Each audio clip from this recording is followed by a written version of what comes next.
Welcome, everyone. I'm Sage Ardas. Today, I'm going to be walking you through.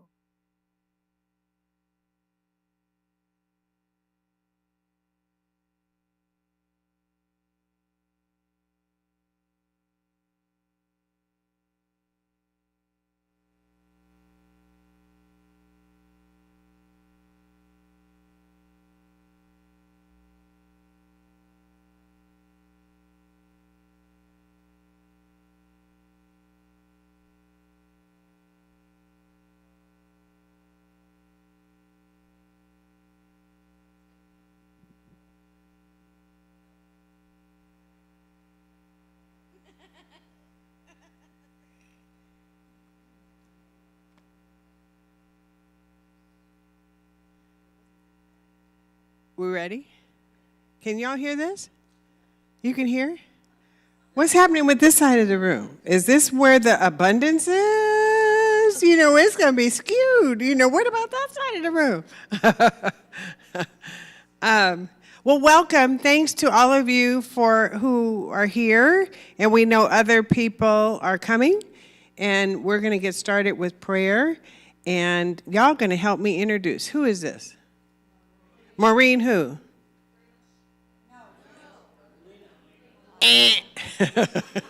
Molina. This is Maureen Molina, one of our practitioners and a former board member who is going to open us in prayer. Thank you. Mm-hmm. All right, so just go ahead and take a deep breath and let it out where you are, feeling your feet on the ground, bringing yourself to this very moment, letting all of the busyness of the before this moment just ripple away. And just inviting in that presence, that power that is what woke us up this morning.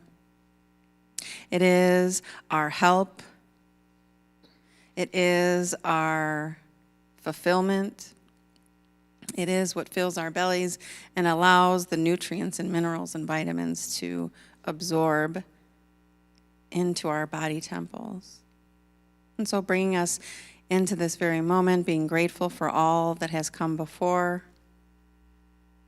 coming together as beloved community as we hear about our spiritual home, the home that fills us up, that home that is a warm hug when we need it, that home that looks at us through God's eyes. And we are here together today to celebrate all the goings-ons. And we are also here to hear the call within our hearts of how we can step forward to uplift this community to even the greatest yet to be. And so I bless our time together. And so it is. Thank you, Maureen, who is a first-year ministerial student. We appreciate you. Are we live streaming? Yep, we're on. Hey, live streamers. Is that the right camera, Tricia, or is it that one? Both. Hello. Welcome, live streamers. And we love to have this on our website recorded. Thank you all for being here. Turn to somebody if you would and just greet them. I know you just came from greeting, but let's warm up the room just a little bit. Let's just look at somebody and smile or wave. There's folks in the back of the room too and on the sidelines. Wave at the empty seats because we're looking at growth, right? We want to see butts in seats, right? And increase it. So I'm not sure what's happening on this side, but it's a powerful side of the house over here. Right. Our ancestors are holding us up. I love that. So if we can bring up the first slide that shows you what today is going to look like for the open forum. Thank you so much for coming. We do this, it turns out to be 3 times a year. It's not quite 4, so it's not quite quarterly. One of them is an annual meeting and 2 of them are open forums such as this. So we're updating you for the period, our May to June, no. It's kind of January through June, but the period really is when our annual meeting was when? March, April? Were y'all here? Was it March? Okay, something like that. So whomever's on the PowerPoint, can we have the next slide? There we go. Sorry, that is smaller than I had hoped. I did the PowerPoint, so my bad. It says opening prayer, which we just did by Maureen. We're on the welcome. I'm shortly going to turn the mic over to Beth Van Arkel, who is our president, our board president, on behalf of Elka Moritz, who is our treasurer. Elka is on the mend and healing, and we send her love. And then I'm going to talk a little bit about what's happening with some friends of mine that I invited to speak on behalf of the auxiliaries that they are part of. And then we'll have some discussion. I suppose that during the treasurer's report, we're going to need to pause for some questions because sometimes that's kind of hard for people to tell the discussion. And then we're going to do a closing prayer. Is that a deal? Okay, so this is scheduled to be 2 hours. If we can get out of here sooner, we will. And certainly by 3 o'clock. That's what we're aiming for. So what else do I want to say other than I'm excited, as I said in service today, because as we were putting together the information today to tell the story is improving. The plot is thickening. It's good stuff.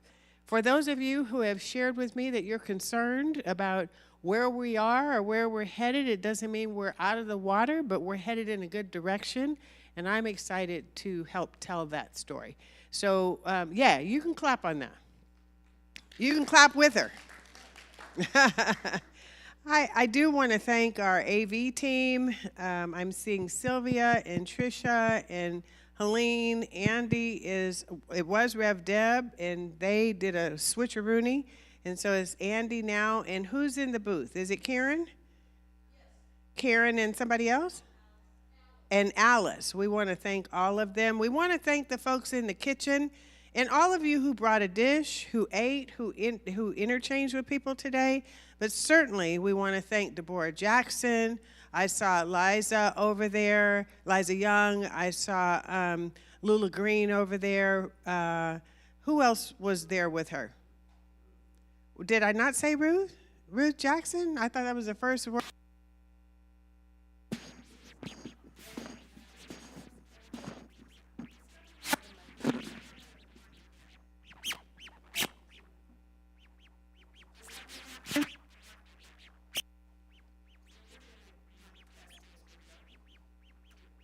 You know what? The others may have gone. They may have. That's the only explanation. I'll bring you another one.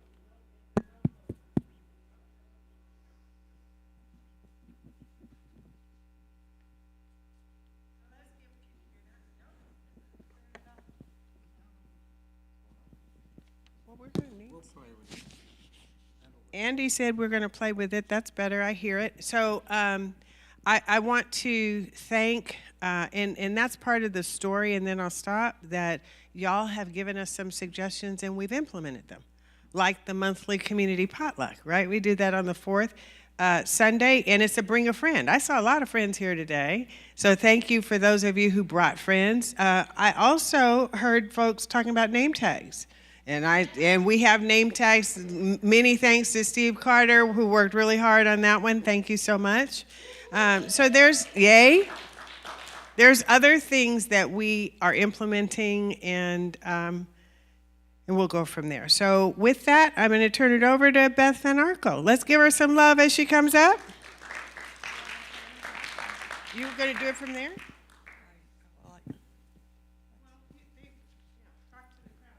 Well, okay, you can pass this one. Okay. Abundance and gratitude. As we come together as a beloved community, co-creating our financial recovery and stability, we are grateful for our treasured OCSL property and the resources supporting the spiritual community. Together, we are building for a more secure future. We continue to implement changes for greater fiscal balance, and we have realized very positive changes this year in our financial outlook, which I'm really happy to share with you. We seek to be good stewards for all of our resources through abundant blessings of spirit, and we continue to strive for continued balance and long-term sustainability, for which we are eternally grateful.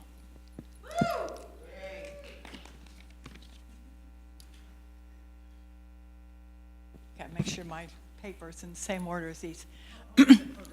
I don't know if you can read all these numbers, and I hate reading lots of numbers to you, but what I'll just go through and hit the highlights.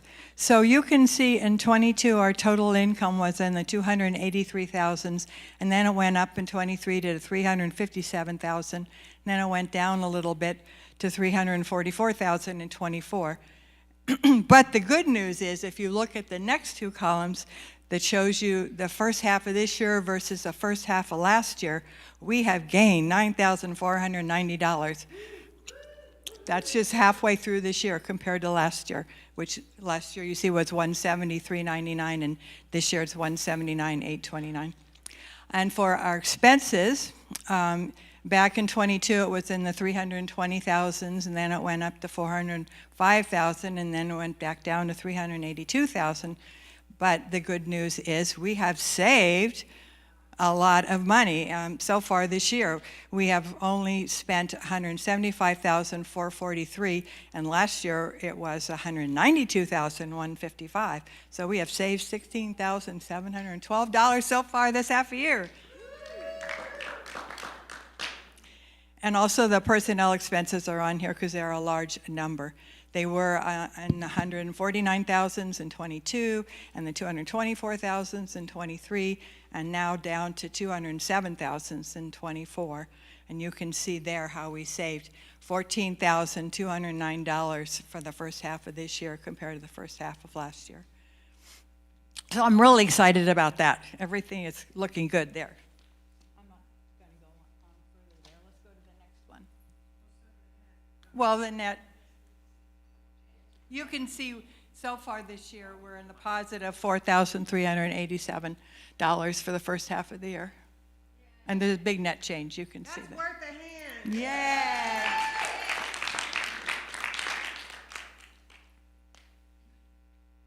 All right.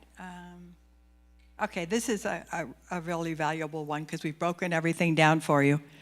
Okay, so we compare it again, first half of this year versus the first half of last year. General contributions, $136,191 this year compared to this so far this year compared to last year same time, $138,657. So we're not quite as much as we'd like. We're still short $2,466, but this is only the first half of the year, so hopefully that'll be okay by the end of the year. The rest of the things are all positive. Facility net use, we've moved down. We had 19,357 this year, and last year was only 17,327. So we've gained $2,030 so far this half a year. In the in-house events, this year is $2,216, and last year was $1,225. So we gained $990 so far this year. Fundraisers. So far, there wasn't any listed for last year's first half, but we've gained $2,571 so far from our concert and things. And then the education, we've had some classes, so you can see we've gained $564 so far this half a year. It was $2,476 versus last half a year, $1,911. Bookstore, more money's coming in the bookstore. So far we brought in $2,669, and last year it was $1,577. So we've gained $1,092 from the bookstore account. And then interest income. This year we've so far brought in $4,228, and last year was only $2,671, which is a net of $1,557. As you recall, we moved all our CDs to self-help and with a higher interest rate, so that's looking good for us for interest income. Beth, do you mind if I chime in? Yeah. On this income side is what Beth is reporting on. Like, for instance, for the fundraisers, we did do fundraisers last year, but the first half of the year was planning them, and then we started having them. Remember, we had a concert and we had some other things, so that income was shown in the latter part of the year, just to clarify. Yeah, they're just the first half of the year comparisons. Okay, so let's look at expenses. Musicians, we have brought down those costs. This year, $10,800 versus last year, $13,050. So you can see we've saved $2,250. Personnel, including our janitorial, and labor, and youth and family, and all of those. This year we spent $100,802. Last year it was $115,912, and so we have saved $15,109 so far this half a year in comparison. Landscaping, we reduced everyone's fees, as you recall from our last meeting. So this year it costs $1,000 so far, $920. Last year, same time, $2,730. So we've net $810 on that so far this year. And then donations that we give to our nonprofits and CSL, other groups, we gave $2,400 this year, and last year it was $3,660. So we've reduced those, saved $1,260. Our IT computers, now we don't have an ongoing contract, it serves as needed, so this year we've only spent $75 so far instead of the $1,012 of last year, so saved $937. Phones, same thing, we eliminated some of our lines. So this year so far we spent $1,140, and last year it was $2,120, so we have a gain of $980. So those are all the things we've saved money on. We've had to actually spend some money we didn't have to before because we got a security system, $692. We got internet upgrade, which is $1,155, and our insurance rates have gone up for risk and workers' comp and things. So we spent $9,576 for that. So these last three are extra costs that we have, but then above that are all the savings that we have from all the expenses that we reduced this year. And if you don't mind me, Yep. I just want to fill in just from my vantage point. And so this was tough. You remember last year and the last meetings we've had were tough. That we had to tighten the belt. We had to. It's not a good thing that we had to cut salaries, right? So our personnel expense that went down. You know, some of the things. You know, could have used some efficiency, so that was okay. And some we couldn't change. Like our copier, you know, we couldn't get out of that contract, so we just have to pay it even though it's not servicing our needs. So I just want to realize on this one that it's not been easy. So the intent on a budget, as many of you know, is to reduce the expenses, to increase the income is the way you grow, and we're headed in that direction, which is a good thing. What else was I going to say about that? Yeah, so, and you know, the just like at home, I don't know about y'all, but my utilities keep going up and up and up. They do that here too. And on a commercial level. So some of it is just maintaining our property. So there you go. Thank you. Okay, guess we can move on to the next slide. Okay, so these are some of the fundraising results that we had so far this year. The Vision Party, we raised $1,500. The Anniversary Gala concert that we had, that's for the tickets so far for our gala, $1,588 we've taken in. For the anniversary concert that we just had in June, we made $2,290. Our anniversary tote bags, so far we sold $45 worth. The coin drive, we've taken in $713. And the chair dedication, $1,250 so far this year, but we had some last year also. And our community potluck, everyone's been so nice to contribute money, so we've brought in $727 there. And then we've had memorial service donations like the one Paul did on behalf of his partner, Stephen. We brought in $575 for that.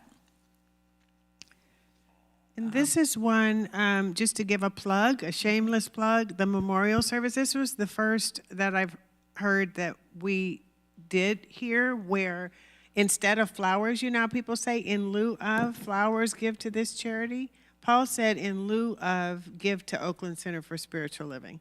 So that's where that money came from. So I think there's room for us to grow in that area, to be included in wills, to do a big, is it a bequeath? Is that kind of like a bequest? Bequest? A bequest, yeah. Next slide, okay. Okay, so you always want to look at our balance sheets. I know people ask about that every time. So here we are.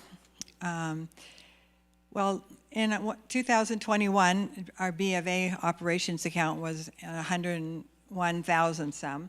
And then at the end of last year, it was 40,834. And as of June of this year, it's 34,602. So this is our operations funds that pay for our expenses.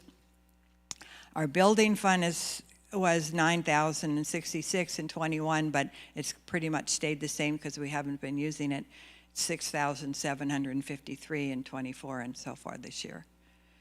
Savings and CDs at Self-Help and Summit, it was 279,265 back in 21. Then it went down to 225,830 in 24. And now it's coming back up again, 220,030, but that's only half of our year. So you can see the total, the total operations and reserves for now is 261,385. You can see the decrease on here. Oh, and the B of A account too is the designated funds like practitioners and other and youth and family that aren't included with the rest, and that's now 19,775, a little bit more than it was before in 21 and 24. Beth, can we just stop and pause and give a big rousing round of applause to our bookkeeper, Dow Becker, who does such a tremendous job at. And what I asked of Dow this time was, Dow, let's talk through, like, what do we need to tell the people? Like, how do we show them so we brainstormed, and Dow continued to work with the report. So thank you, Dow, so much. Appreciate it. We're almost finished. One more. People always want to know about pledges.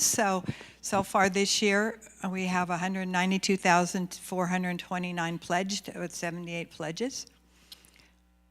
And you can see back before that, in 21, there was 206,000 with 97 people. And 22, 210,000 with 86 people. 23, 195,000 with 101 people. And last year was 222 with 84 people.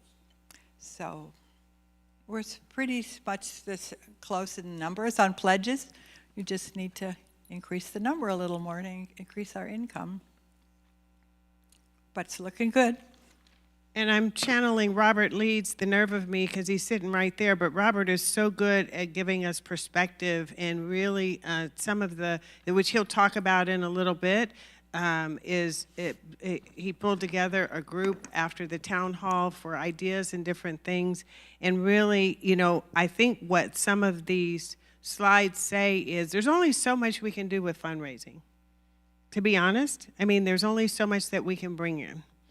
And they take a hell of a lot of work. Like the concerts and the different things, they're successes and they take a lot of work. So to the channeling part is that we need to grow. Right? If we grow our membership, then we grow our contributions, and that's what's gonna probably do it. That's the emphasis. Okay, so last slide here is on budget and sustainability. And we wanted you to know the board is committed to growing the community in a mindful, manageable, and sustainable way. Income expenses need to be greater and to balance and align with the two together, and we're getting close, but we need a little more income to balance with the expenses. We seek to replenish and increase our reserves to sustainability levels, and we have a policy that we're going to keep 200,000 in reserves. We have steady growth of the community, including increasing our membership and our regular community participation through contributions, volunteerism, engagement, and rentals. That's a big source of income. So anyone can promote rentals here, we'd appreciate that as well. We seek to continue to operate from a balanced budget and not from a place of deficit. And we would benefit from strategic planning, establishing enhanced business practices and protocols, and working to ensure steady, sustainable operations and growth. And anyone who has any ideas to help with any of those, please come and speak to me and the board. One other thing I was going to ask you. We have on the social hall binders sticking on the wall, but behind the food that has the minutes and the accounting reports in them. We put them in every month. I've been told that most people don't even look at those, so you can see all the information online if you're able to do that. So if anyone really needs those, please come and tell me. Otherwise, we're going to take them down and assume you can look every month online to see the minutes and the accounting reports. Where would they look? Our website under what, Steve? Under the board. Okay. All right. I know you have questions. What questions do you have about accounting? Yes, Robert. And we need a runner. Rev doesn't want to do it. A couple of things. One, first of all, I'm channeling myself now. And I just wanted to emphasize something on that initial slide that Beth was going over in terms of all the numbers. For the past 3 years, we have fallen tens of thousands of dollars short every year. This year, we are now $4,000 ahead in the black. And that's an amazing change, a shift that, the credit goes to the board, the credit goes to Reverend Sunshine Michelle and everybody else who's been working to, turn that around. So that's really a great thing. Wait, I have a mic, Andy. You think I'm just going to give it up that easily? A quick question, which is, our sales for the 80th anniversary have been slow so far, but it's still 2 months out, and a lot of people wait before they buy their tickets. I'm wondering, are we marketing to our fellow communities, East Bay and other folks, Heart and Soul, so that they can join the party? Yes, and so that's part of we were slow to get the community. So let me back up and say the answer is yes. It's going out. It hasn't yet. It's on Rev to send tonight. Reverend Catherine Catherine Socks has been writing so that we have consistent communications going out. It went out to Breeze. All of you, it was 1,200 people on Breeze, and we sent that. And so that next layer is going out today on the ministers listserv, the practitioners listserv, to the local communities that I have in my own networks, and it's not just on me, right? So that's why I say that everybody needs to send it out, but the answer is yes to the local communities. Right. To Unity, to CSL, to, as far as I can see them, I will send them. Wonderful. One other quick thing. I serve on a couple of councils for the greater CSL organization, and they're really trying to do more things to support the local centers. And one of the things that they're doing is they said that they'd be willing to help set up like a bequest program, something to expand that idea that people can do planned giving in their wills and that sort of thing. So they're available to assist with that and provide guidance. Yeah, I have served on a finance committee with Robert and Larry. We've been kind of in a consulting capacity. So I've been watching these numbers. And I particularly want to thank our personnel who have had salary cuts. Reverend Sunshine, Steve, Dow, Peggy, I don't know who else, if there's anyone else I'm forgetting, but I just know none of us want to have a salary cut. We hope that each year we're going to get at least a cost of living increase, and possibly a merit increase, but in order to help us get to this point in the black, they've taken salary cuts, and I just want to thank you all.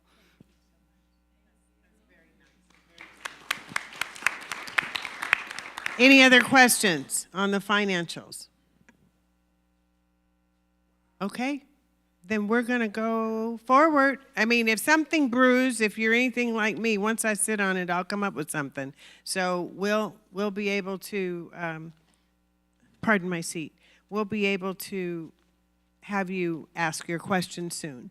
So in order to hear other voices and those that I perceived have been especially engaged during these times, maybe that's a way to say it, I selected 3 areas that I'd like reported out to you. And so on education, we're going to have Doug Myers joined by Judith Roberts. And sorry, Judith, your name is not on there, but I know you had some stuff and we didn't know if you were going to be able to do that. So they have really served as a dedicated, Dylan McClintock is also on there, I'm on there, and Robin Rice Olmsted. We've been a solid team, and education is really interesting dynamic since I've been here 2.5 years. So I want you to hear from them. Then we're going to have Robert Leeds talk about, I named it volunteers, but really this is a group that came about after the town hall in January. And so he started with about 12 people, and then it has dwindled to a few, but people who are interested with ideas, and it's kind of culled down into volunteerism, which is a gap for us. So that's a good sign if people are wanting to talk about it. And then lastly, Sage Artist has been, Sage, I know you're watching. Thank you so much for all your efforts. Sage is up near Truckee, near Lake Tahoe, and is so passionate about this center. She's on the anniversary committee. She posts for us on social media, and I'm talking with her about updating and refreshing our website. So we have a video for you from Sage as we kick up our technology. So here we go. Doug and Judith, you're up.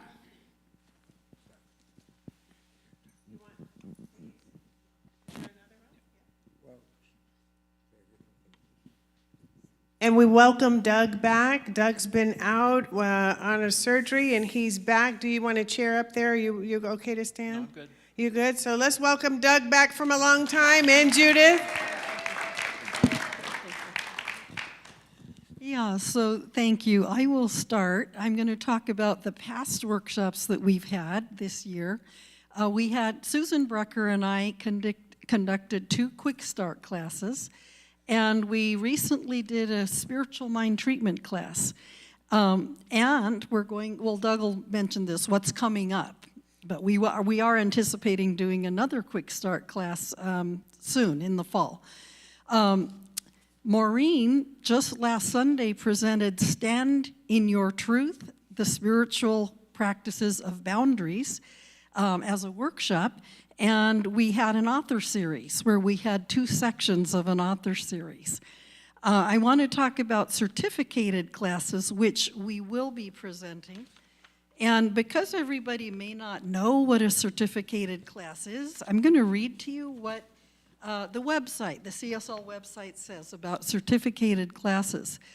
Certificated courses are science of mind-based and teach spiritual principles and practices in a variety of topics.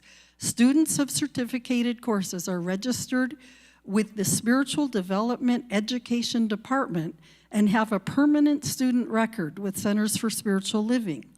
Many students take courses for spiritual and personal development. However, students who accumulate 6 certificated courses across 4 course categories are eligible for entry into practitioner training. So we will be offering some certificated classes this year, and I just want to mention what those categories are. This is all defined on our website. The categories are foundation courses, philosophy courses, history, consciousness studies, and electives. Doug? Okay, I got my own. Oh, you have one. Okay. Okay, hi everybody. I'm going to talk a little bit about some of the workshops that we have had. So last year, Irene Sardanis reached out to Reverend Sunshine about doing something around writing.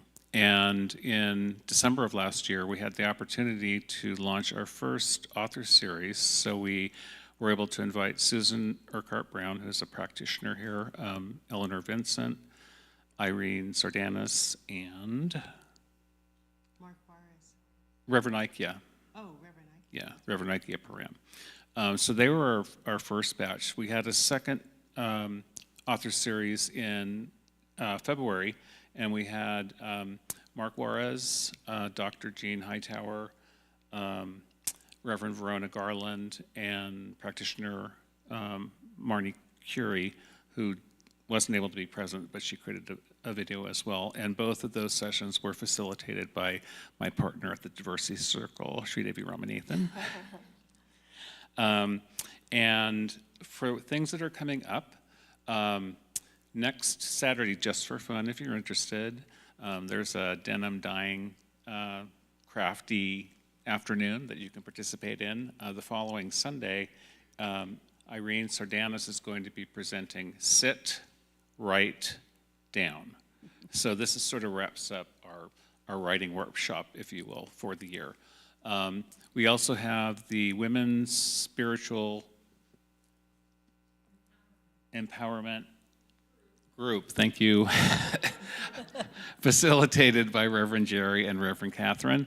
So that's kicking off again next month. The first in August, it'll be offered on the 24th and the 31st.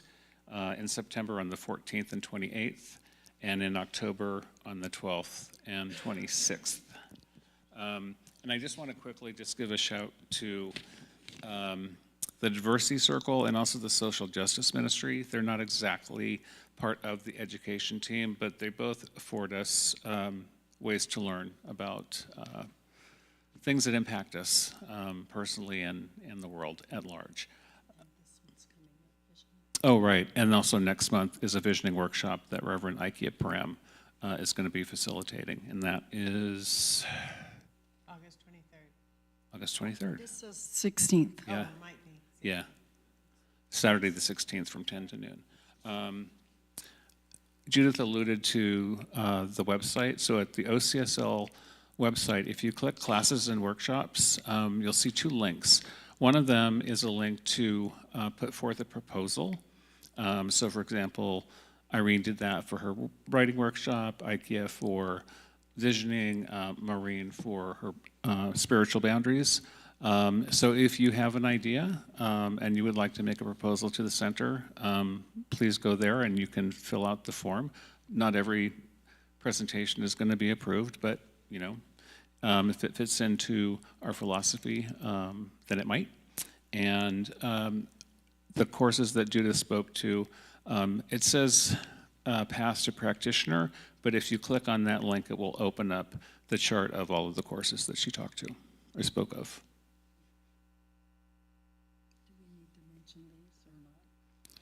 Well, so nothing is in concrete at this point. We're hoping in our fall term that we'll offer one of the foundation courses. And one of the things I wanted to mention about that class specifically, because it's been a while since we've had courses that we've been offering here at the center. It might be 5 years, it might be 10 years since you've taken foundations. And trust me, if you were to come back and take it again, you'll have a very, very different experience because you're coming equipped with the knowledge that you've gleaned, and it allows you to push up even further. So that's one thing to consider as well. Yeah, thank you so much, Doug and Judith. Let me just highlight just a couple things. Judith mentioned Quick Start. So we did this let me back up and say, we did an engagement survey a year and a half ago, and the education group has really been operating from a place of, what did y'all say? The education has tapered off. Like, we have tried to offer classes and people don't sign up and we end up canceling them. There's a trend going on in this community. And so we've been trying to be responsive, and what we heard you say is don't want the multi-week classes anymore, like the 8-10 weeks, want short, like Maureen did last week, 2-hour after service kind of workshops. And there's a cost issue that people have mentioned. So we've done some love offering kinds of things. We're trying to be responsive. But we've seen an uptick in interest in classes. So that's why we're just trying to offer things thoughtfully. But we need y'all to take them, or else we can't offer them, right? It's hard for us to adapt the curriculum, and the instructors are not getting paid to make it more worthy of your time and your interest if people aren't going to sign up. So I'm just being on the real with you so you know what dynamics that we're talking through and why we're doing that. So on the Quick Start, the intent was a requirement for membership. So Shirley, Rev Deb, and Karen all took those, right, to become a new member as a refresh for people who haven't had classes lately, or for the new people who are coming in so that they know about Science of Mind principles. That's on Quick Start. And there's this trend that's being busted. So maybe y'all are interested in taking classes now and workshops. So we're working on it. If you want anything in particular, then do what Doug is saying, talk to any of us and let us know. Thank you so much. Robert Leeds is up. Doug, you.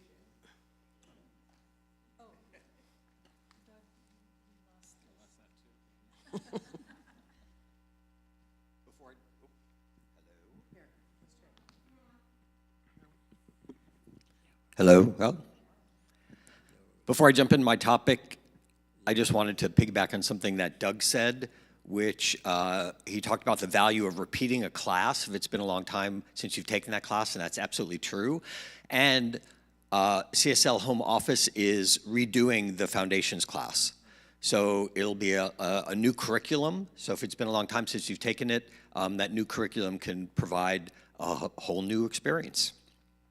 All right, I'm going to talk about volunteers, but I want to ask you first, what does sacred service mean to you?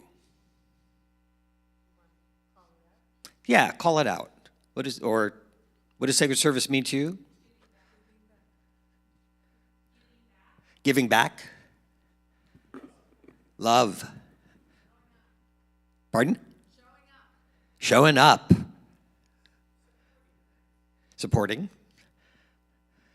So the people, you're here because you're involved, you're engaged. And we all understand that a center like this needs volunteers. I mean, we run on volunteers, we run on service. Volunteers are our life's blood.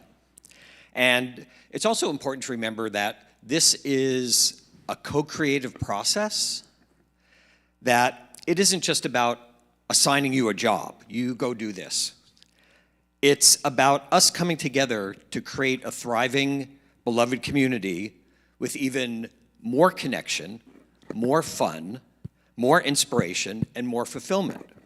So really, we're only limited by our imaginations and our willingness to engage.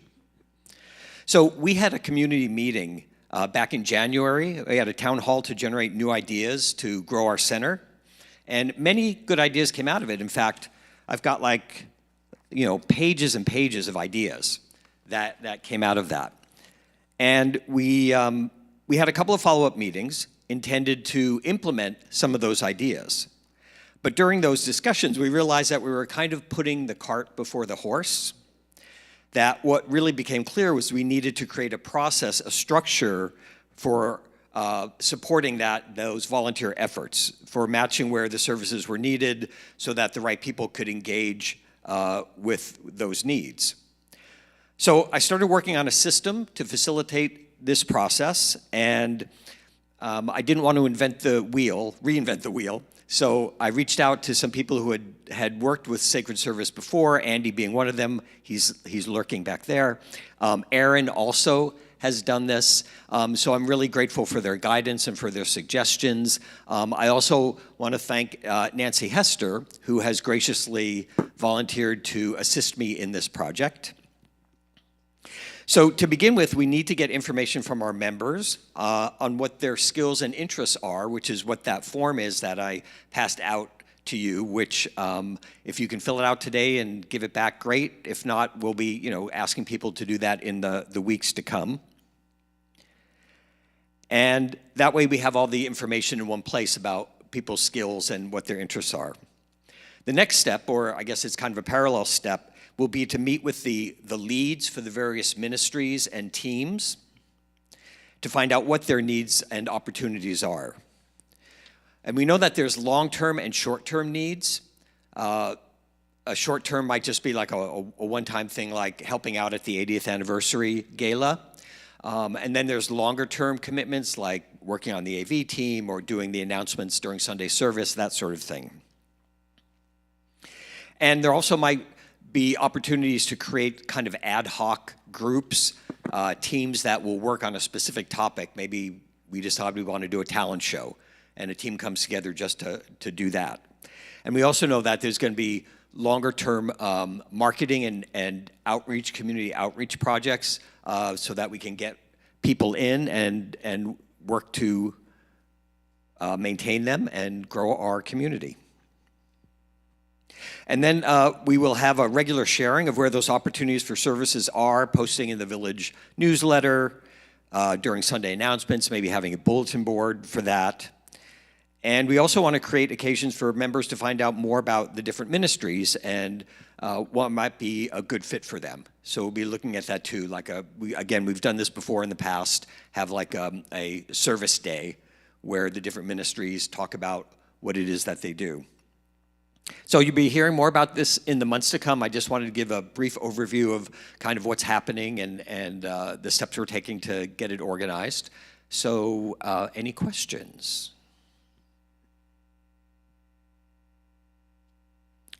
OCSL wants you. Let's give Robert some love. Thank you. We're almost there. Are we ready to run that? We're going to hear from Sage Artist right now, and she will be at the gala, and her children want to come, so she has 2 lovely children, so this is a good thing.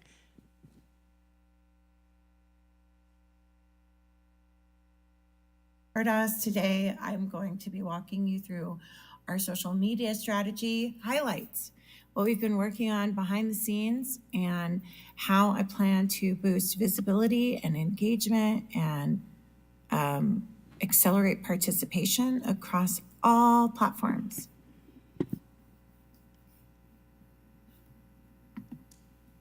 Here's a little about me. I've been a virtual member now for quite a while, but Oakland Hills was my home about 13 years ago. I left after giving birth to my son at a birth center right on Park Avenue, and after completing my master's degree in Chinese medicine in downtown Oakland in Chinatown. And I moved to a small rural mountain town, and I didn't know a soul. And CSL kept me connected, and social media saved my life. I was able to stay in touch with my friends in the Bay Area and beyond. And so I naturally kind of gravitated to this kind of method and strategy. I attended other CSLs in the area, and when the world went virtual and OCSL continued to thrive, I just stepped right in. One of the things I've been working on is boosting visibility and engagement. And at first, the goal was simple. We're like, okay, let's post some memes every day, set up a scheduled calendar, and just have some activity on the page. And then working with the different AV team, we started boosting the website.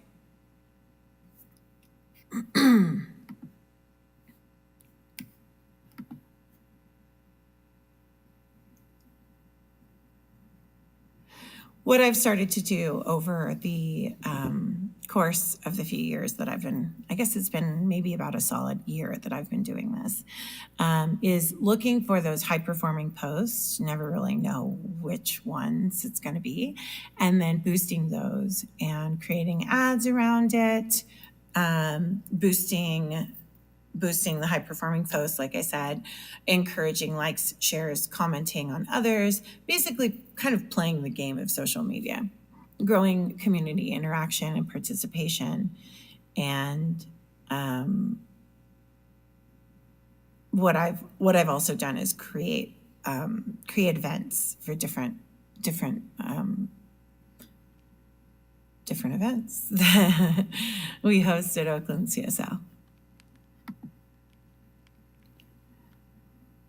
My main focus has been Facebook, and Instagram is linked, and YouTube is where we stream. And TikTok has been something that I've always wanted to play with. Facebook now has at least 700 more likes this year alone. So that is about 100 new likes a month, which is great, because most of the people that were liking our stuff were in Bangladesh when I first started. And now we have more active people and community members in all facets. I've been focusing on the messaging, the hashtags. I created about 12 hashtags: spiritual community, spiritual growth, mindfulness, meditation, spiritual journey, and of course, hashtag CSL, hashtag OCSL. But a lot of people don't know what the abbreviations are. So what I've found is that more of the education piece around what is science of mind and how can we incorporate these principles is really what I'm looking to kind of create more messaging around, the broader focus of messaging around science of mind. And so I am integrating Facebook and Instagram more, trying to do that more. And with Instagram, we have Reels, and Reels are kind of like TikTok. They do really well. I'm sure you've seen them, and you scroll and they pop up and they possess your phone. And so I don't necessarily want my face to be on the Reels, but what I've done, I apologize for not having an example, is I'll take some beautiful nature photos, because now I live in Lake Tahoe, and then I'll put maybe a splash of a quote or a splash of encouragement or a splash of affirmation. And that seems to work pretty well. I get good feedback on it. But a lot of it has really been just exploring. And now, as you know, everything is kind of changing to incorporate more AI.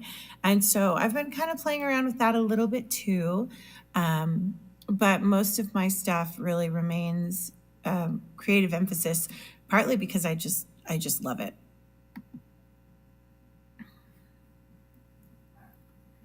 So these are the things that I've been working on: relevant content and hashtags, optimizing post times.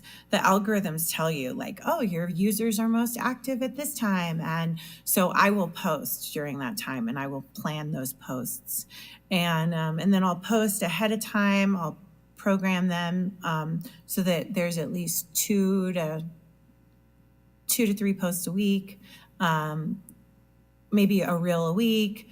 I basically set these goals based on whatever the app is suggesting, and then also whatever I have the breadth to do. The daily, weekly, monthly rhythms include calendars and syncing, and then inviting people to like, subscribe, and participate. My community is rather large on Facebook, so I've invited a lot of my friends to participate in Oakland CSL. And this is my sacred service, so I am so grateful.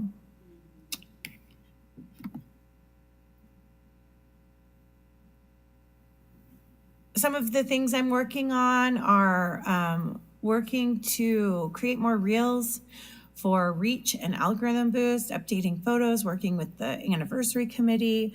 The emphasis has changed from overall website to increasing subscribers on YouTube. I realize if we have 1,000 subscribers on YouTube, then we have a little more freedom. And then again, educating people overall on science of mind philosophy. This has been a trial and error and labor of love. I've followed templates. I've reposted Science of Mind stuff from CSL or other spiritual groups and memes. I'm often surprised by what does what. You never really know. And it really is an art. And it's a playful art. I love it.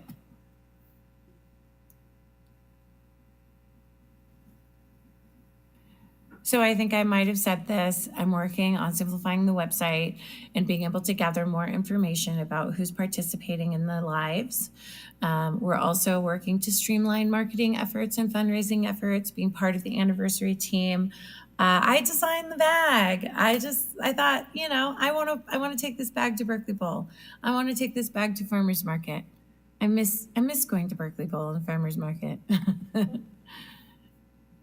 And I want to just thank you for your time. We've got more collaboration, more participation on the cusp. And if you'd like to be involved in the AV team or you'd like to be involved with social media, I would love that.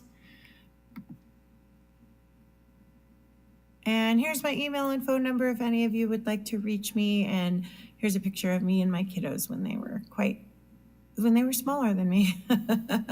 So blessings and have a great day. I'm so glad to be able to participate in this forum, even if it's virtual. I love being behind the scenes, and I appreciate this this opportunity to share and showcase what I've been working on.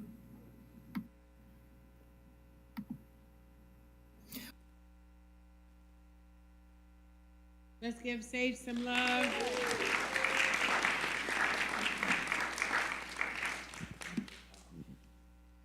I've been debating on, I think I want to just use this, I beg your pardon, for my back.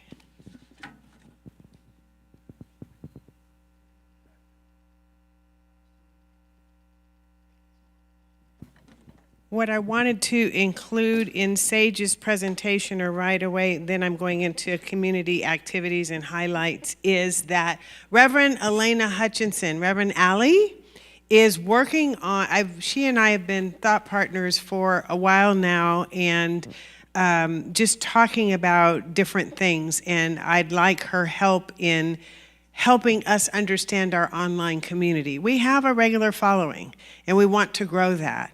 So she is launching a virtual social hall on August 17th. So after, what happened? It died. Okay. It died again? What's happening? Okay, we need to give it some life. It needs to, okay. Anyway, on August 17th, after service, we're going to debut the virtual social hall. And we're experimenting with how this is going to go, but this is for more engagement of our online community.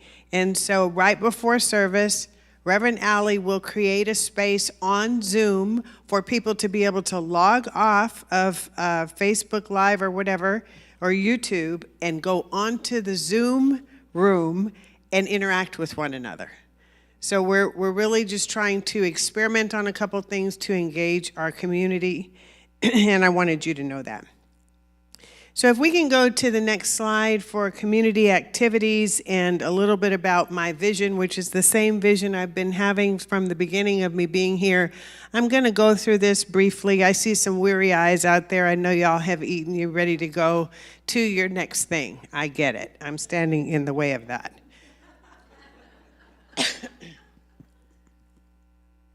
But stick with me, because then you're going to be asking me questions about it, and I'll say, we said that at the open forum. Here's some of the things that we've been doing. You know it, but I'm reporting on the period, remember? So we've been studying from, this is the second year in a row. Last year we were studying abundance. That seemed to go well when we study together as a community. So we're doing 365 Science of Mind, as well as the gratitude, and that seems to be going really well. Are y'all enjoying that? You like doing that every year? Okay, so maybe begin thinking before the end of the year what you want to be studying on next. What quality of God do we want to be studying about? Anniversary activities, some of y'all have heard about this already. The chair dedication goes in there. We started it last year in the fall. It's ongoing through, at least through the gala. The anniversary concert, light, love, and all that jazz, and then the anniversary gala. So those are gala activities. We had some other activities planned, but the volunteerism piece, you know, it's a heavy lift to do some of these things on a limited team. So when we increase that, I think we can increase our activities. What's new is the monthly community potluck. That seems to be a hit, along with Bring a Friend Sunday. New name tags, I mentioned those. We have the new member contingent that we brought in today. Our next group is in November. You heard me say in service. I would like to start asking people. Like, somebody told me they're not a joiner, right, when I invited them before, but I see them here all the time and they're deep in service. So what's up with that? I don't want to pressure anybody. I don't want to proselytize, but you know, if you want to be a part of our community and help it to thrive, membership is a way. Sage talked about refreshing the website. That's what she and I are going to be working on. And we've decided to, instead of creating a whole new website, because our website has some functionality, but it could be a little more user-friendly. So if we clean up the data and make it more user-friendly, then I think it'll be more accessible. Our AV team, I have that on here because I've been meeting monthly with the AV team going on 2 months now, because we have a lot of dedicated people on the AV team. It's a heavy lift in there, and we need more people in there. And a lot of the folks in there, they do it because they love to be in service, but some of them are tired. And they're so dedicated, they don't want to stop because they don't want it to drop. So what do you do with that, right? So I meet with them so that I can hear what the pains and the ills are. And lately, we've needed some training on live stream. We need new equipment. There's a lot of opportunity around technology and AV. And you've heard from Doug and Judith, education is picking back up. It's a thing. So we're going to keep watching it and talking about it and being thoughtful about it, and just know that it'll pick back up. We've more than half decreased in education. Education used to be a huge source of revenue here for Oakland Center for Spiritual Living, and it's not anymore. It's like, so there's something to this that we need to work with. And what isn't on here is the practitioner speaking pool. So I created that, as I mentioned today. Rev Deb spoke. She's a part of the pool. We have about 9 practitioners on there, and it has seemed to go very well, where they speak once a month on the 4th Sunday, usually. So next slide. This is old news. I highlighted a couple of things, and I say it's old news, but it's new news because we keep working on it. These are areas that I feel like need attention. Financial stability and growth, y'all know about that. You just heard about that. I highlighted including staff salary restoration. Thank you, Judith, for acknowledging the staff. And I want to restore the salaries. I really do, because they weren't that high anyway. And we have a lot of work that we left. And so I'm holding that up in consciousness. Please hold it with me. Continuing to gather data. I had called it IDA, Project Information Data and Analysis, last year. It's still a thing. We still need to clean up the Breeze database, but other priorities come above it. But we can't send out for the gala to, we sent to everybody. But if I needed to send just to members, the data is not as clean as it needs to be. Right? And it hasn't been updated, so we have old addresses and contact information. even if we needed to. If we wanted to put in place that Breeze has a text functionality for emergencies or things like that, I wouldn't trust the data. So we need to get into that a bit more. We're working on it. We'll get there. Transform the front of the house. That means the whole entry area, the look and feel of it. You know, we still have people sign in. I still have people wondering why we do that, but we need it. We need it. So anyway, we're going to keep working on that. Implement revised membership model, which I recently did, right? Still working on that too. Regular visioning, starting out with Reverend Ike, Doug mentioned, is going to be hosting a visioning session. For those of you that don't know, visioning is a really key tool created by Reverend Michael Beckwith, a specific practice, and this community used to vision on everything. And I think it would be something good for us to get back to. We're doing a big splash for our 80th anniversary. Did you know that? So that stays on here. And I added and highlighted 3 to 5 year strategic planning. You know, it's taken me a couple years to kind of come in here, roll my sleeves up, do an assessment, kind of put some things in place. And I think we really need to start doing visioning and doing strategic planning with the board, which follows up on board development. This is key. Unless you're a member, you can't apply to be on the board. And we need more board members. We have 3 empty seats right now. And I'm just trusting the person that can roll off next year is not going to and is going to re-up. So I'll talk to them about that. But we need people, and there was a heavy recruitment, and many of y'all said no because you've been on the board before and don't want to serve again. So what quandary does that put us in? Y'all have to help solve it. I can't, and the board can't by itself. So we do need board development. By the way, speaking of the board, we have 3 board members here present, which is myself, Nancy Hester, raise your hand, y'all know Nancy, see her face, Beth Van Arco, who's our president. Our vice president is Sam Ladion. Y'all will know him because he's usually in the sound booth, AV team, AV booth. We have Elka Moritz, who's our treasurer. And we have Deborah Jackson, who was working really hard over in the social hall. Just 6 of us right now. We can have up to 9. Yes. Okay. Next slide. All this was still a part of my vision when I walked in. Enhance marketing and engagement techniques. We still need to do that. And we're doing pretty good with what we have, but we need to do better. Enhance technology. There's a lot of need that we have, and so I just don't want to focus on the need. I want to be grateful, too, for what we have. And we also need to, we talked about this, build and develop volunteer teams. We need membership. We need leads or co-leads of several areas. Volunteerism, membership, social media. Sage has stepped up in leadership.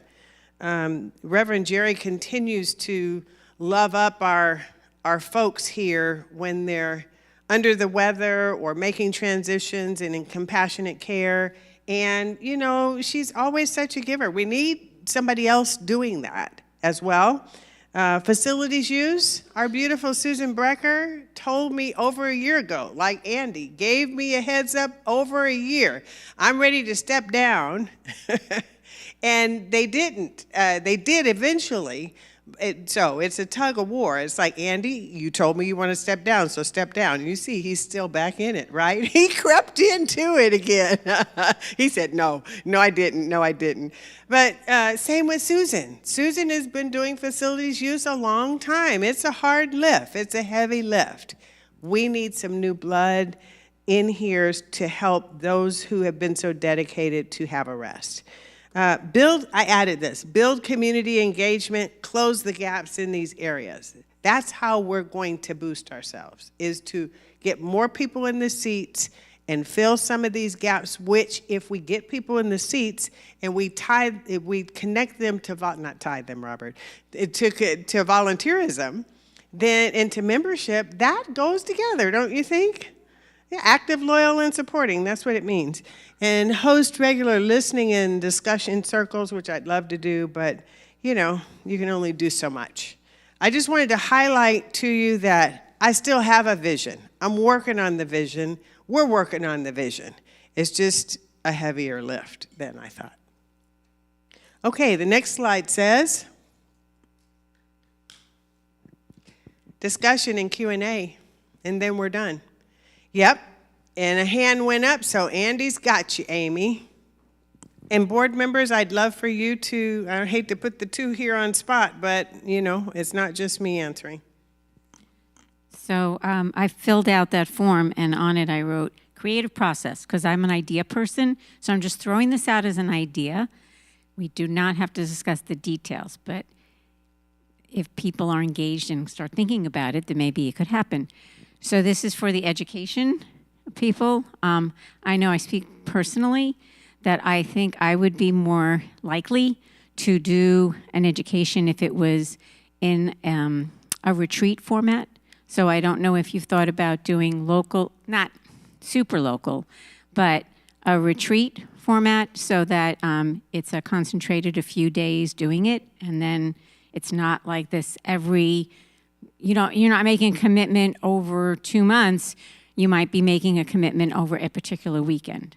So I just wanted to throw that out there as a possibility, and I'm sure if we thought about it, there might be facilities such as people who have second, vacation homes in Arnold or retreat centers, but I'm sure if we put our mind to it and we vision for it, that something could come about towards that. Thank you, Amy. Who else? Here's Helen. And Andy, if you give a mic to Cheryl behind you, I got Helen. Here, give this to Cheryl. Go ahead, ask him the baton. Okay. Oh, sorry. I have a tiny comment Howard about Cheryl. communication, and Steve and I have gone back and forth on this. I have this old-fashioned determination that I was not going to sign up for September 20th when I had no idea what time it was. And so I checked with Steve a couple times, and then finally Steve told me, well, if you just click on the form on the website, it'll be there. But I didn't know that until Steve particularly told me. That's how you find the time. And it occurred, in case there's anybody else like me who wants to know the time before I sign up, what it could simply do is say, it says, click here to buy a ticket. If it said, click here for details and tickets, then I would have known, I could have guessed that the time was there. So that's why I haven't signed up yet. And now Steve's told me how to get there, but maybe it would help other people get there to have details and tickets. And I also, just while I have the mic, I'm thrilled to see name tags. Thank you.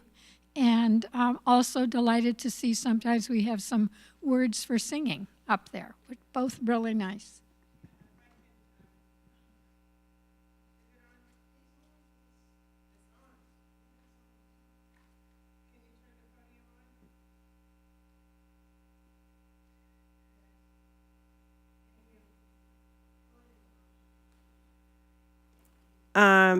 Hello, you can hear me. Okay, thank you, Helen, for, in hindsight, there's a lot of lessons learned with the gala.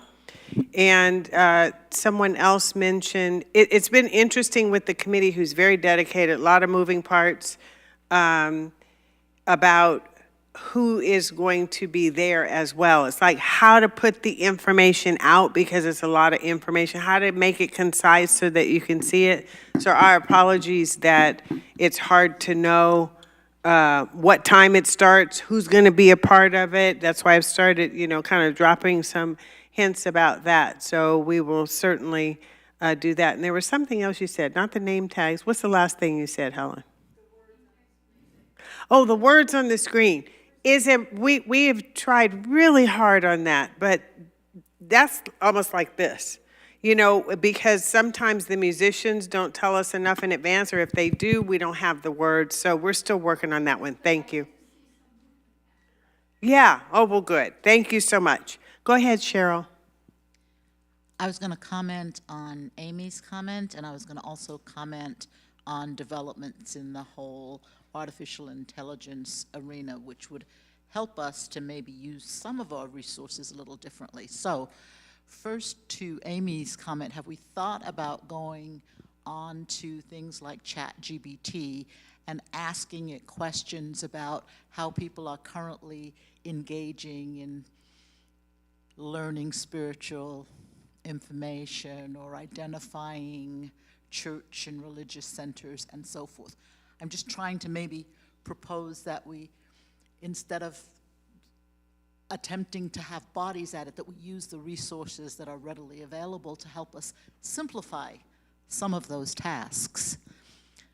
Secondly, I was going to say, with regard to marketing, we could do some of the same things. We could ask ChatGPT, and there are many different AI prompts that you can use. There are different prompts for different things that help you to improve certain areas. So can we work with whoever your marketing person is to perhaps do some enhancement through using AI to tell us what it is we need to do to get better engagement? I'm saying all of this only because I'm in a business myself, and some of our community, the business signage community, we're all struggling with and trying to use various artificial intelligence prompts to help us refine our business strategies, and we can do some of the same things here.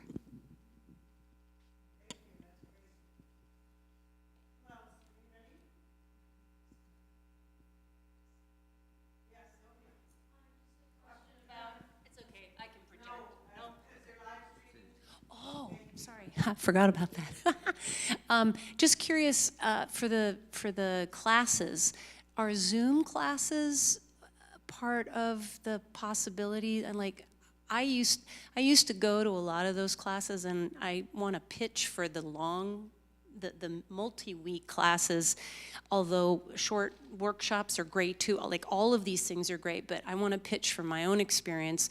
Sometimes some of the processes that happen in my own brain, it takes 8 weeks to progress from the first week's lessons to and doing the homework and then going to class. And I always felt like it was super powerful for me to be involved with those same people that would meet once a week. And I know I've heard from a lot of people that, you know, going out at night is harder, all this stuff. So I just thought that if a Zoom class were offered over that same original time period, it might be a good option for some people.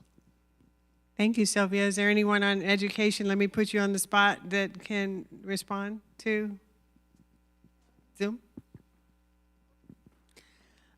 Now, that's a really good suggestion, Sylvia. When we did our survey, what was it, a year and a half ago? The most of the feedback we got was that people wanted shorter classes. You know, like that 4 and 5 and 6 and 8 weeks was too long. But maybe if they're offered over Zoom, maybe if they're offered over virtually and they're longer classes, that would be a possibility. But we got a really mixed response about virtual versus in-person.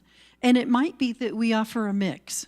Might be that we do some virtual because some people prefer that, and we do some in person because some people prefer that. We did find that hybrid, trying to do an in-person class with a virtual component, didn't work very well. We just couldn't get it to, it wasn't satisfactory, especially for the people that were virtual. Thank you. Amy? Coming to you, Amy, is it in regards to this? And then I saw Shirley's hand. Just hang on 2 seconds. Sylvia, what? You sparked a remembrance in my mind. Oh, there were people who really said loudly and clearly they don't like driving at night anymore, and that was a factor for classes. And then it was such a divide, like Judith said, is either people like virtual classes or they liked in person, because the in-person, just like the community potluck, is where you establish relationship, right? And people miss that. You get lifelong friends. So it's a straddle in the middle.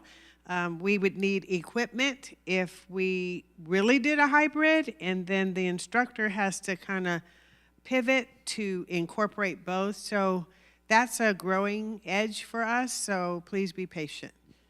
Amy and then Shirley.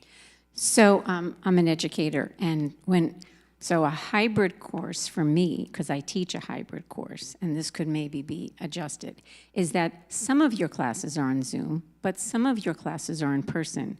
So if you had a 6-week class, maybe half of them are going to be by Zoom, but half of them are in person. So when you commit to that workshop, you are committing to come to those in person.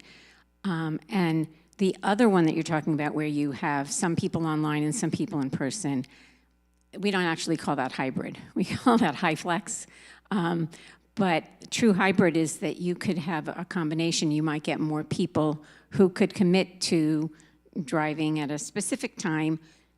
Every other week we're going to meet. Or I know when I teach a hybrid class, I'm giving my students some things to do online that makes sense to do online, but then you're using the in-person time to utilize what you've done online, but now you're meeting in groups with people.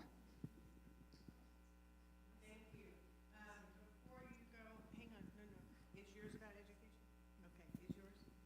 Is it yes or no? Education? I'm going to hold yours and come back to you. This is just a question. I've been really enjoying the women's group.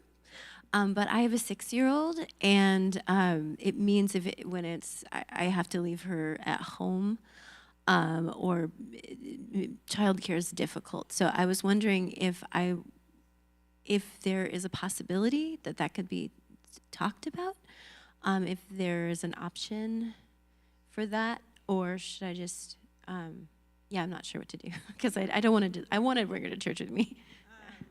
I believe that Jackie O told me that they were considering that, but I'm going to hand the mic over to Reverend Jerry, who's the lead facilitator. For the women's group. Oh, childcare, yes. Childcare costs. So if the participants who have children are willing to pay for the childcare, we could try to coordinate that.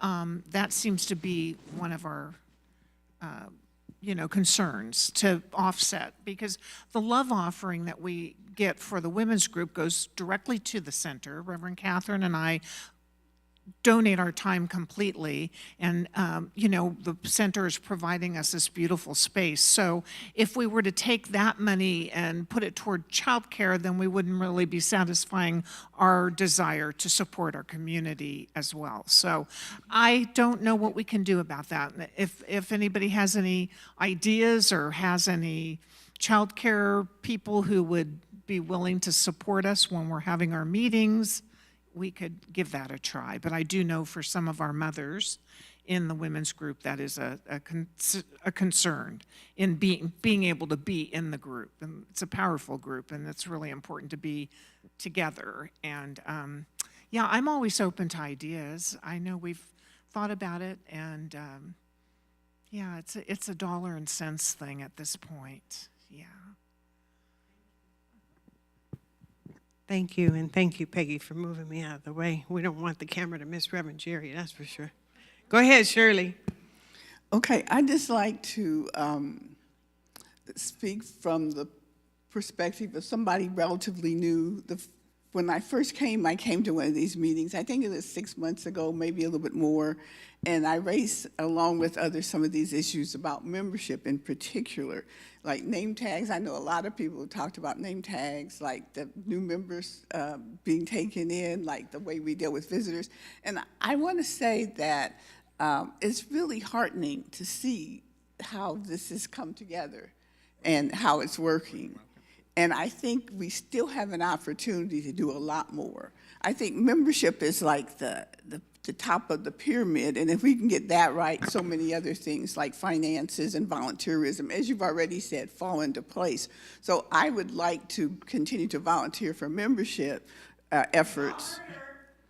Well, I said that when I first came, and yes, I still feel that way because it's so critical as churches, shrink in size and people we need to replace ourselves. And most of us are at the age where, in the next 20 years, there better be a new body in the seat. And so, so I want to be a part of that because this is a beautiful church. And I'd love to see it the way it was in the past, before COVID and all these other things came about. So that's just my own commitment to continuing the work around membership. And thank you for how far we've come in that regard already. Yeah, thank you for acknowledging. It took a minute. It took a minute. Right, Steve? I mean, you'd be surprised just on the name tags alone how many things we had to factor in just to get the name tags, and then how we're going to display them. Are we going to get them back? It's an investment, right? So anyway, thank you for acknowledging. Helene has a question back there. I just wanted to real quickly kind of echo what Amy was saying about a different definition of a hybrid class, because I agree, trying to do both at the same time is really cumbersome and really doesn't work well. But since people seem to like after church workshops, perhaps we could have a class where the first class and the last class were Sunday after church workshops, but then there were maybe 4 weeks in the middle that were done over Zoom. So you're kind of getting the best of both worlds, because it's good at the beginning. You get to establish some relationships, meet people you may not have met before, and then you get to have the party on the last day of class and come back together and celebrate. But you do the bulk of the work over Zoom. Yeah, that's a great idea, isn't it, Judith? Doug? Y'all remember that, would you? Anybody else? Yep, Andy, you got the mic. Oh, that's right. What a surprise I'd have something to say. I don't have a question. When you had mentioned that you were reaching out to the other centers, it connected to me in a certain way, and I just wanted to share what I've been reflecting on. I know this isn't news to most of you. I see a lot of veterans. Sorry for my throat, but East Bay was born out of what was then First Church, and Heart and Soul was born out of East Bay, and Agape was started by our former senior minister. Obviously, that doesn't make us better or worse or anything, but there's a history here. Most of those centers, not worse for that, but they're one generation. We're several generations, thousands of people. And so I was reflecting on that. I'm still doing it. And I realized that one thing I wanted to share was, as we go to do this presentation, and as we go to celebrate with all these people, it's a good time for us to reflect that this is more than a number. It's more than 80. And we can embody that. And so the celebration really starts now. That's all I wanted to say.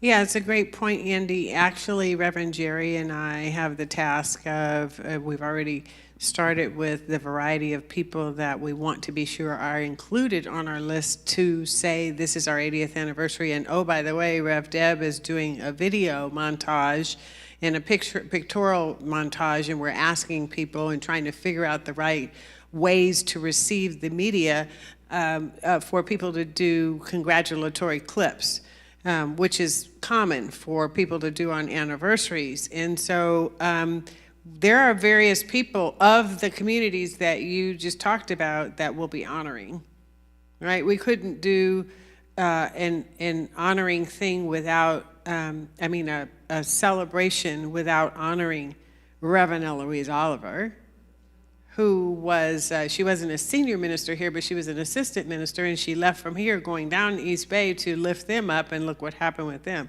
Reverend Francione, who was a part of both communities. Obviously, Reverend Margaret Stort, who was here 17 years, and Reverend Joan Stedman, who was here 17 years, and, you know, and it goes on, and now she's at Agape. But we are wanting to collaborate and partner and have done a little bit of that. That's more than a notion, but thank you for lifting that up, because this is going to be a celebration for all of us, for our community. Definitely. Anyone else on anything?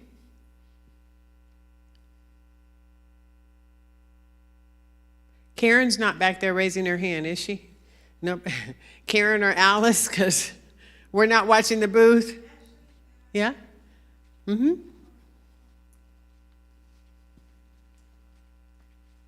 I just want to say about the gala, you know, for me, I took what was sent out from Breeze and I forwarded it to friends. And I mean, it is a celebration for the 80th and for all of our, you know, all of the things, but also too, it gives an opportunity for friends to dress up and to come to something fun, to dance, to have live music. So think about it that way as well. Forward it to your friends. When was the last time we were able to dress up and to have live music and food? There's not a lot of places that you can do that anymore. And so I think that that's another opportunity to kind of widen the net.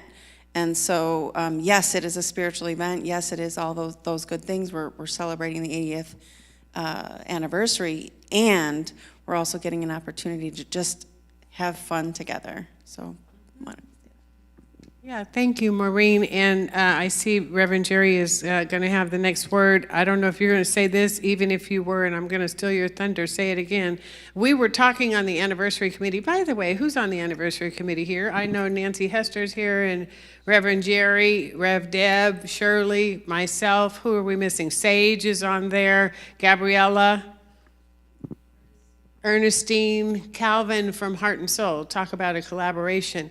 But we were talking about, like, when you say the word gala, people say gala, it's gala, gala, and potato, it's the gala, I think. But anyway, it's usually a formal affair. However, I'm always concerned I don't want to outplace anybody.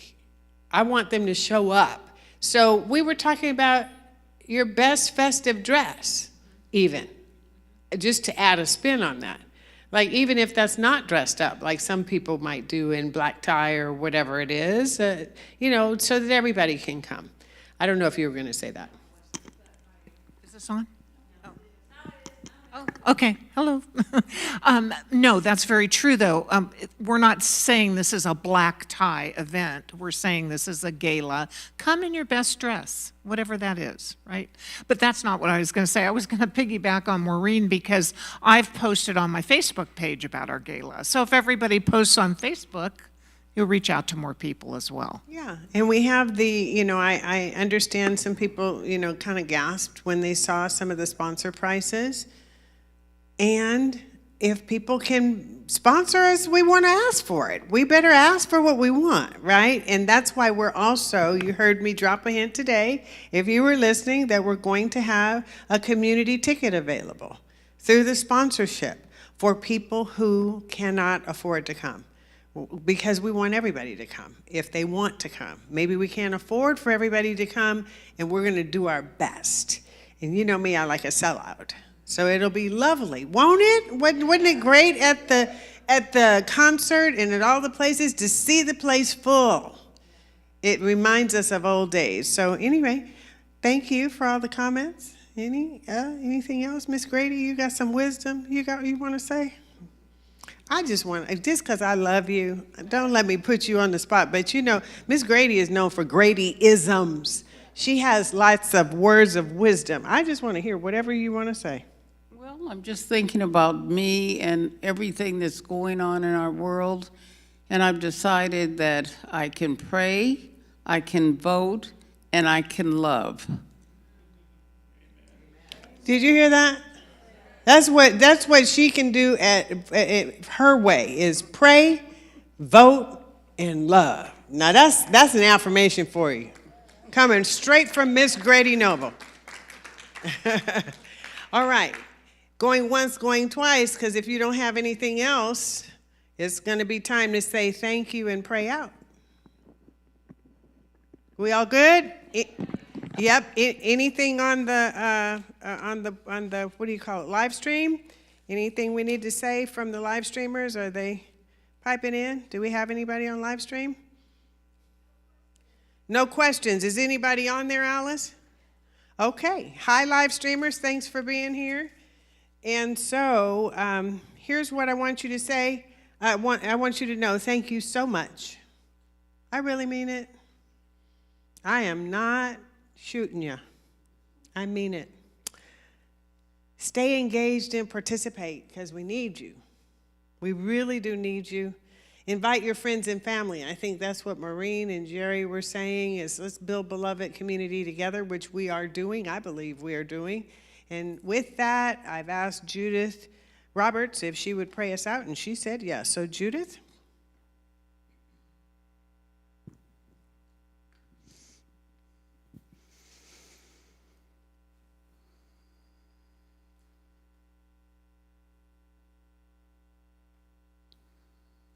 Just knowing that Spirit is in the house, and that as we've all been nourished today in our service and the words of Reverend Deb, and by our beautiful meal in the social hall, and by this meeting today, that our hearts and our souls have been fed today, that Spirit is with us, love is with us.